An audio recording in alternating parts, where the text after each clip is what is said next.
Imagine what you're feeding yourself and your family. Sometimes appearances can be deceiving. A smile, an attractive package, but what lies behind the flavors? To find answers, I had to venture into what felt like hell itself. Yes, hell. Have you ever paused to think about what's truly in your food? Did you know that behind every bite there's an unknown story? I thought I knew what I was feeding my children, but the truth was astonishing. There were hidden stories in every meal.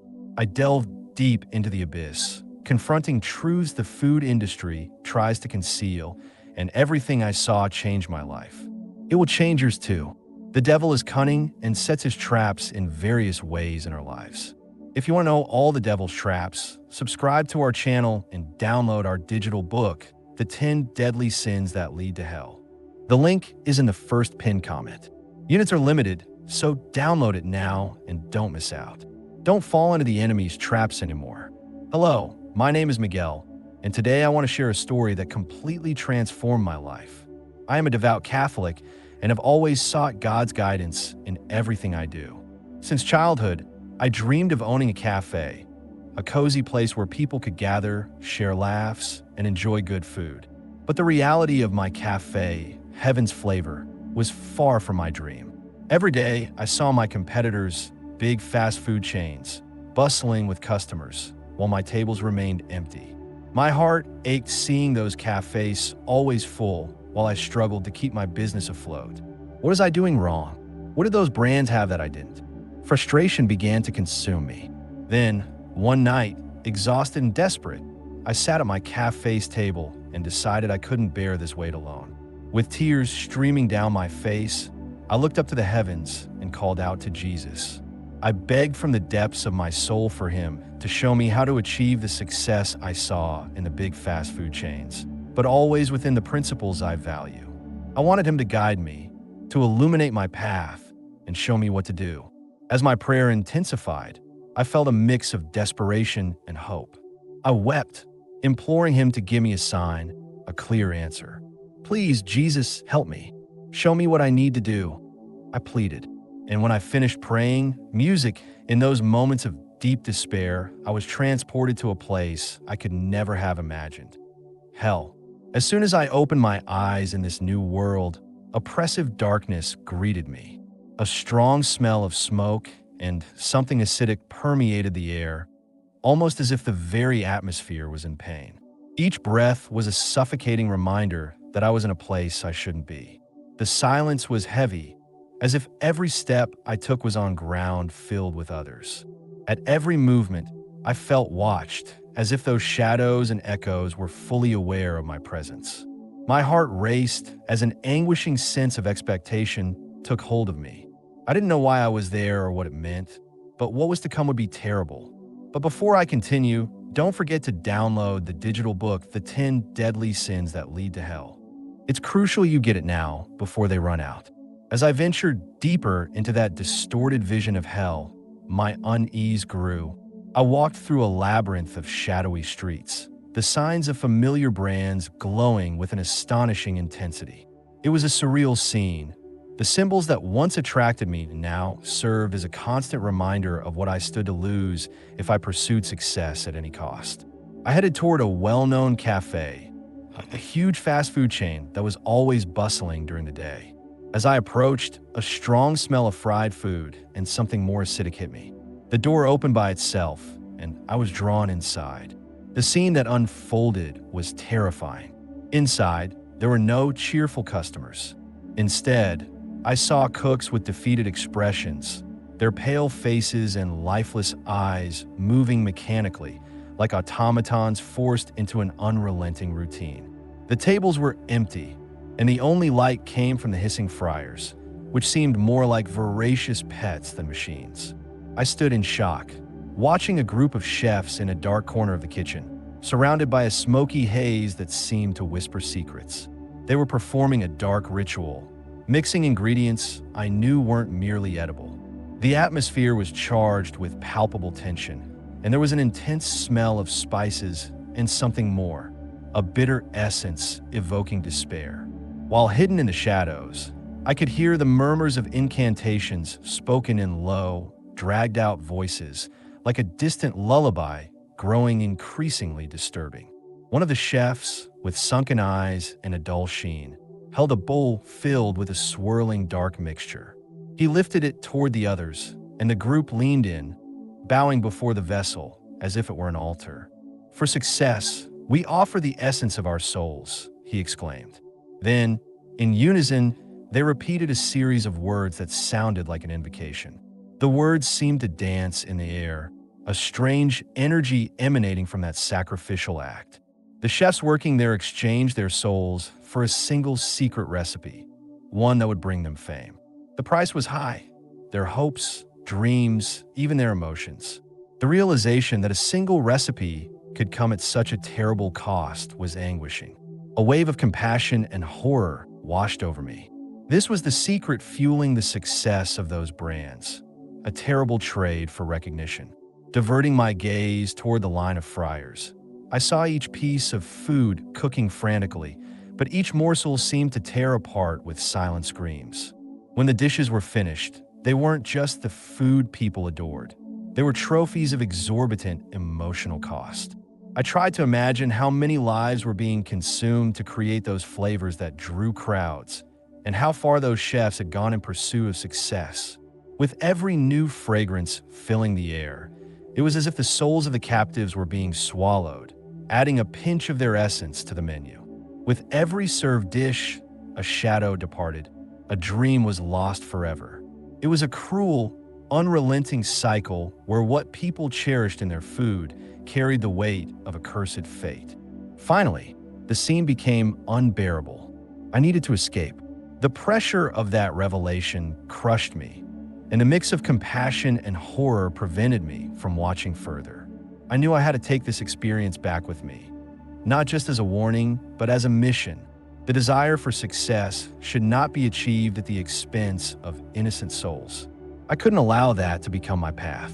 With a heavy heart and tear-filled eyes, I silently retreated, aware that I was just beginning to understand the darkness behind what was always seen as success. My journey in that hell was far from over, and every step I took led to new revelations that would test not only my resolve but also my faith. But before I continue, don't forget to download the digital book, The 10 Deadly Sins That Lead to Hell. It's very important you get it now before they run out. After escaping the cafe that felt like a pit of desperation, curiosity and horror drove me to further explore that distorted hell. The distant sound of laughter and conversations caught my attention, leading me to what seemed like a pizzeria. Unlike the desolate structure I'd left behind, this had a vibrant, inviting facade with bright signs and enticing aromas. As soon as I entered, I was hit by a wave of warmth that contrasted with the cold I still felt in my spirit. Soft, decorative lighting and the seemingly inviting arrangement of the correct pizza number made the pizzeria even more attractive. But just like the icy festivities of hell, the atmosphere had an oppressive density whispering a hidden truth. Something was terribly wrong. Looking around, I realized that instead of happy customers, a group of employees was caught in a frantic cycle of production. They moved in an automated fashion with expressions of exhaustion and conformity. Indeed, the appearance of success that this pizzeria boasted was a facade, a well-crafted trap hiding the throbbing darkness behind the walls. In a more secluded area, I followed the sound of a whispered ritual. As before, I found a group of pizzaioli gathered in a corner, surrounded by surfaces covered with fresh ingredients. But the true essence of their pizza making was much darker than I imagined. They were mixing dough and toppings as if their lives depended on it, and indeed they did. I understood then that it wasn't just about a recipe, it was a sacrifice ritual. The pizzaioli, with dull gazes, were offering their souls to the devil in exchange for success, customers, and fame. They raised their hands toward the ceiling as murmurs reverberated through the pizzeria. The words were not just pleas for recognition, but invocations offering their lives to a dark force. They were giving the best of themselves for a future of empty promises. I could see the corruption permeating, a symbol of pain and desperation that sustained the success of that place. The employees shaped their creations with a fervor that was almost frantic, and there was an atypical ritual in placing the toppings, a dance among the ingredients. But the true essence wasn't in them. What was disguised as the chef's touch was actually directed at a malevolent spirit. The smiles that formed when a new pizza was ready were only shadows of happiness, unable to hide the sadness in their eyes. With every bite a customer took, a fragment of the pizzaioli's souls was consumed. The festive atmosphere was, in reality, a mass funeral, a celebration of decay disguised as joy. The pizza, a delight that brings people together, now revealed itself as a symbol of desperation, a tribute to poisoned success. I knew from the experience in the cafe that every smile and order count was built upon ruined lives. A cry of despair resonated in my heart. How could so many give themselves to this illusion? How could people consume those delights without realizing the hidden cost? There was a thin line between success and the death of the soul, and I was determined not to cross it. Aware of the profound revelation I had absorbed, I prepared to leave that pizzeria. My thoughts raced. I needed to take this knowledge with me. This brutal truth about what real success means was just the beginning. The journey was far from over, and the discoveries ahead would be ones I couldn't yet imagine, for the shadows were just beginning to unveil themselves. After the anguishing experience in the pizzeria, my curiosity and horror pushed me further to understand what lay behind the success of brands I had always admired. I moved forward, guided by instinct, until I reached a large soda factory, one of the most famous and beloved worldwide. The brilliant facade exuded an air of festivity, attracting consumers who undoubtedly saw it as a symbol of pleasure and satisfaction. But now I knew that these appearances were always deceptive. As soon as I entered, I was greeted by the roar of machines and the bubbling sound of sodas being bottled. The factory was bustling, but the revitalizing energy of the environment was disappointing. Looking closer, I realized the scene was darker than I could imagine. The workers, with exhausted expressions, struggled among the production lines like slaves in an endless cycle. Their faces were withered and their eyes weary, as if the light of life had been drained from them. I was guided by a sweet and paradoxically acidic aroma, a peculiar combination that filled the air and reminded me of parties and celebrations. But as I inhaled deeply, I realized there was something disturbing in that mix. It wasn't just flavor. It was an essence that reverberated with a hidden cost. I approached the production line where a team of workers, almost in a trance, filled bottles with a bubbly liquid. What came to my mind was that there was nothing natural here. I could see how the workers were surrounded by brand symbols, moving in what seemed like a macabre choreography. One of them, who seemed to be the supervisor, raised a bottle and held it toward the sky as if making an offering. From a corner of the factory, I heard low murmurs among them, words whispered that sounded more like incantations than simple work orders. To the spirit of effervescence, we sacrifice our vibrations for flavor. We leave our souls. The declaration resonated in my mind, and a shiver ran down my body. The supervisor and his workers were making an offering, a true invocation to the devil, exchanging their vital energies for the brand's success. The joy of consuming the soda turned out to be a somber pact where every refreshing sip was built upon the sacrifice of lives intertwined in shadows.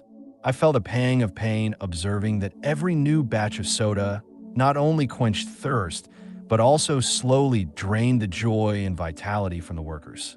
It was a cruel cycle where those who dedicated their lives to production were like the bottles, shiny and attractive on the outside, but empty within. The enthusiasm and youth that were promised in exchange for success were being completely consumed. The bottles moved along the conveyor belt with bright, captivating labels. But looking closer, I noticed that many labels were slightly peeling, as if the souls that sustained them were crumbling. The industry moved against human nature, pushing out a product that was, in reality, just a facade, a way to distract the world from what was truly being lost. I watched, tormented by the reality that every employee's forced smile while handing a bottle to a customer was almost as if they were being controlled by an invisible force. And so, A new cycle was fulfilled where the sacrifice was celebrated, and the price of each moment of happiness became invisible, ready to be paid, ready to leave that factory. My heart weighed with a mix of compassion and pity. The success I so desired, what I thought was just a dream to be achieved, was rooted in an abyss of pain and sacrifice that I could not accept. It was a cost that, from now on, I would never be willing to pay. As I walked away, I felt the urgency to share what I had learned. The true flavor of life was not in the drinks that quenched thirst, but in the purity of action and intention. The brands I had always admired, which seemed so brightly generous, were wrapped in a darkness I could no longer ignore. What I saw in the soda factory would be the last drop of lost hope in a world that seemed to have exchanged the soul for success. My journey was far from over. But before you continue, don't forget to download the digital book, The 10 Deadly Sins That Lead to Hell. It's very important you get it now before they run out. After my anguishing experience in the soda factory, my mind was shaken by the terrible truths I had discovered about the cost of success. But I still felt there was more to reveal. The call to continue my journey was irresistible, and I pressed on in search of more answers about the brands that had dominated my life and those around me. Finally, I arrived at a candy factory emanating an irresistible fragrance of sugar and fruit. The sweet aroma flowing from the place was almost hypnotic, reminding me of childhood parties, simple joys, and happy memories. The factory's colorful and attractive facade was like a box of chocolates inviting people in. But a sense of unease began to consume me as I approached, remembering that behind this brilliant facade could lie a dark secret.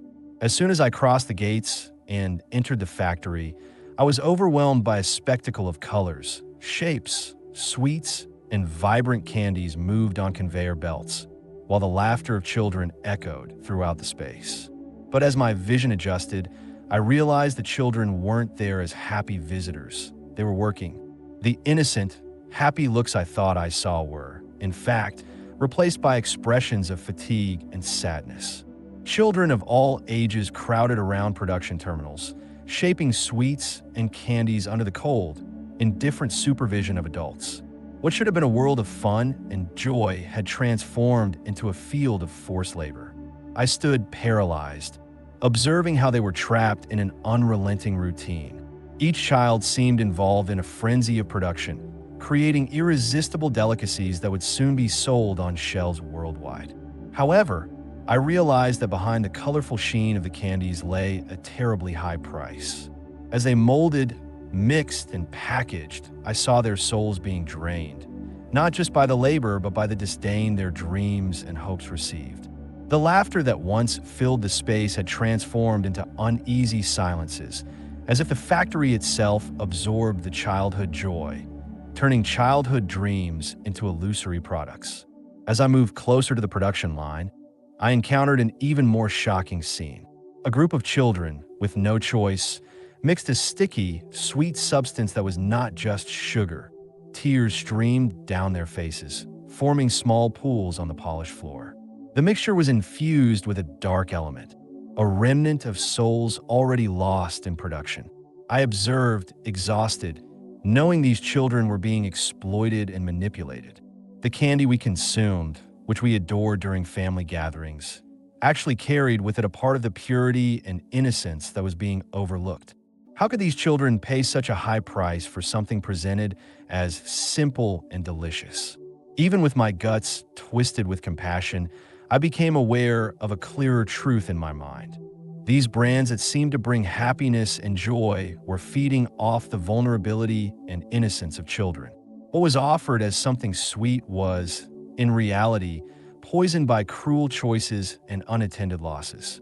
That experience left me terrified.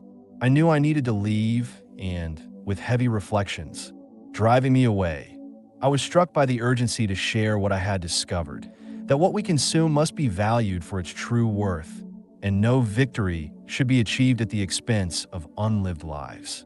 With a heavy heart and a restless mind, I left the candy factory, aware that my journey was far from over. I was determined to bring these truths to light, to warn others about the dangers of success that comes at the cost of lost souls. Immersing myself in the abyss of these experiences was not merely a journey into hell, but a journey of rediscovery about what truly matters and what I was willing to fight for. As I left the candy factory, the weight of the pain and guilt I had witnessed oppressed me. My legs trembled and desperation was palpable. Then a radiant light began to shine before me, supernaturally illuminating the surrounding darkness. Jesus appeared before me with a serene look that radiated compassion and love. "Miguel," he began, "you have seen the dark truths hidden behind the brands humanity has venerated. The pacts you witnessed are more than mere rituals. They are negotiations with the very enemy, where souls are sold for material success. The unrestrained desire for recognition and wealth distorts men's hearts, leading them to forsake their essence in pursuit of fleeting illusions." With a welcoming gesture, he continued, "The brands, the fame, they deliver dreams and innocence, especially from children. What seemed like fun and sweet work really hides brutal exploitation, a system that feeds on the hopes and aspirations of innocent souls. These brands do not just create products. They build walls of pain that imprison those who serve them." Jesus looked deeply into me, as if into the depths of my soul.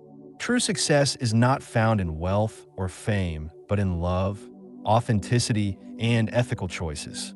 What is offered in the shadows, though tempting, can cost everything that truly matters.